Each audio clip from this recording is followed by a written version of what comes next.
What is up? It is me again. I am filming this on my iPhone. I cannot find my SD card for my camera, so we're just going to roll with it. So today we're going to be discussing who statistically deserved the Red Bull seat. As we all know, Perez has received what some outlets are reporting to be a 1+1 deal and what others are reporting to be a 2-year deal. Regardless of what it actually is, he will be on the grid until 2025 at the very least. And then a few days later, good old Helmut Marko couldn't keep his trap shut and decided to tell us all that Yuki has signed with Visa Cash at Red Bull. And then, of course, the announcement officially came through Yuki Tsunoda that he would be staying with VCARB until 2025. Now, this has obviously been probably the most hotly debated topic at the moment of who actually deserves that Red Bull seats. You had Yuki Tsunoda, you had Daniel Ricciardo, you had Carlos Sainz, you had Liam Lawson, all names being thrown around. A lot of people have said that Checo doesn't deserve the seat necessarily because of his performance. Exactly who did deserve this seat? Now, I won't be considering Lawson and Carlos in this data simply because I don't have enough data on Lawson, and I'm not including Carlos because I don't actually believe he was ever really in the running for this. I believe if he had accepted a 1 year or maybe a 1+1 after Australia, potentially, but we do need to remember that the Verstappen family basically run Red Bull. They're not interested in someone that's going to fight with Max. I don't believe that Carlos was ever actually going to get that Red Bull seat. I think they just liked to tease us, and tease us they did. So we're going to be comparing how much money the driver can actually bring through sponsorships and merch sales, their overall progression in the past 4 seasons, their progression when compared to their teammates both past and present, and the rate and cost of their DNFs and retirements. Now, we're starting this from 2021. It makes sense. It was Yuki's first year on the grid. I understand that comparing 2021's data does put Daniel at a severe disadvantage, as most of his glory days were obviously prior to that. However, again, if the last 4 seasons are not indicative of your performance, like really what have you been doing? So a lot of people believe that Daniel Ricciardo is this personality hire, super duper marketable, that's why he's still in there, and that is kind of true. However, he is trumped by Checo. Checo brings in $33 million to Red Bull of independent sponsors. Then, when you plus that to the fact that 65% of all Red Bull merch is sold to Mexico, in 2022, Red Bull F1 team made a grand total, I have to read this because I don't understand numerics, I have to read this off my computer. They made, out of their merch sale revenue, $278 million. $278 million. 65% of that would be $180.79 million. And when you plus that huge number to the also huge number of $33 million, suddenly the $12 million that is the difference between P1 and P2 in the Constructors' Championship doesn't really seem that big. Daniel Ricciardo, however, still brings in quite a huge amount of sponsorships. This man has businesses after businesses after businesses. He's also the Red Bull poster child, and he brings in a huge amount of sponsorships. Couldn't find as concrete evidence like I could with Checo, but it seems that he brings in around $15 to $20 million to VCARB. And now when you remember that VCARB is the sister to Red Bull, they have said quite often that they are wanting to kind of stand on their own 2 feet. They're kind of wanting to do their own thing.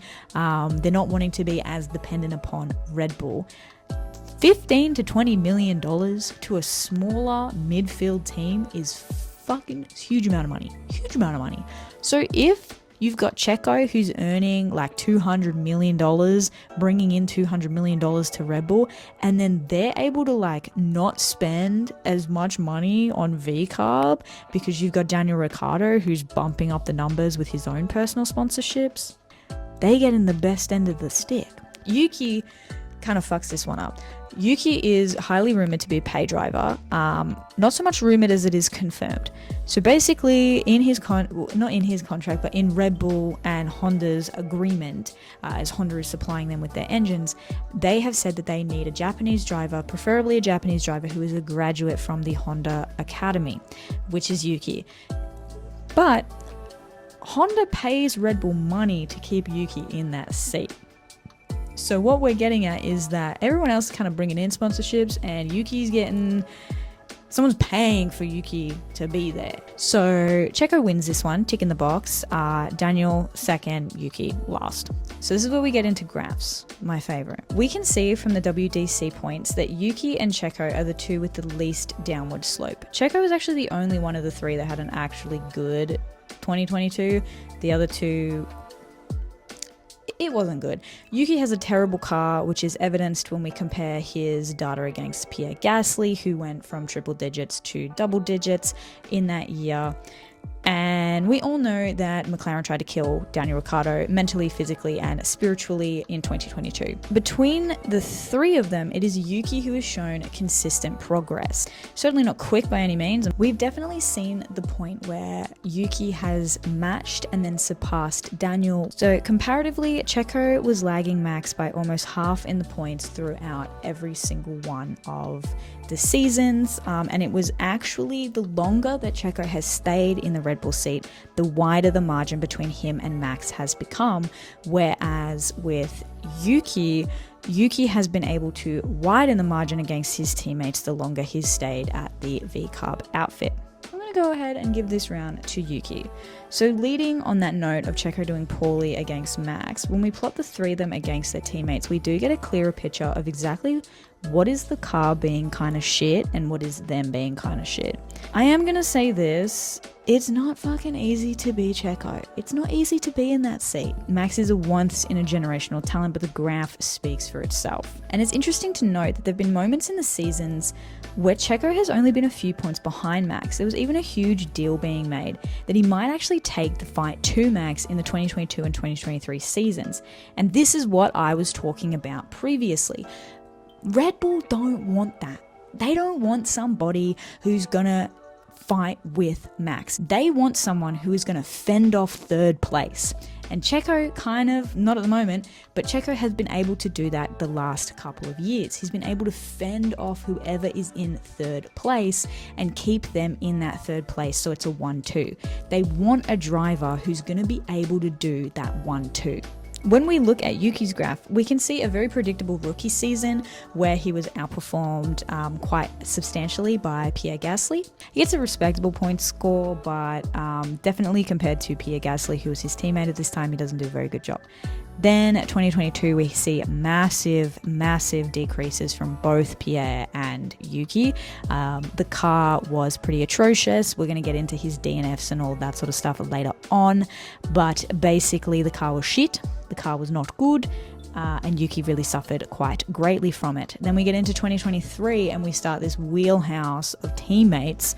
We have Nick de Vries, who did nothing but talk shit about Yuki. Basically said that he was going to wipe the floor with him. Ended up being Yuki wiped the floor with him. Or at least, I don't want to say Yuki wiped the floor, because that's not exactly true. Yuki just didn't wipe the walls with his car like Nick de Vries decided he was going to do constantly, all the time.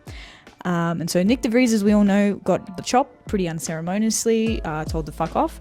And they brought in Daniel Ricciardo, Christian's favorite child.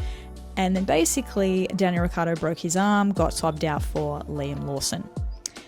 Now, Liam Lawson is the only teammate that Yuki's had since Pierre Gasly, for 2 years, since 2 years ago, that he has been outperformed by. And then obviously Daniel Ricciardo comes back and Yuki takes back that winning form and has continued to not only hold on to that winning form, but actually widen the margins throughout the period of the 2023 period where Daniel Ricciardo came back, and then the 2024 season. Canada is the only time that Daniel Ricciardo has outplaced Yuki this season. When we look at Daniel Ricciardo, he was also outperformed across both McLaren and at VCARB by much less experienced drivers.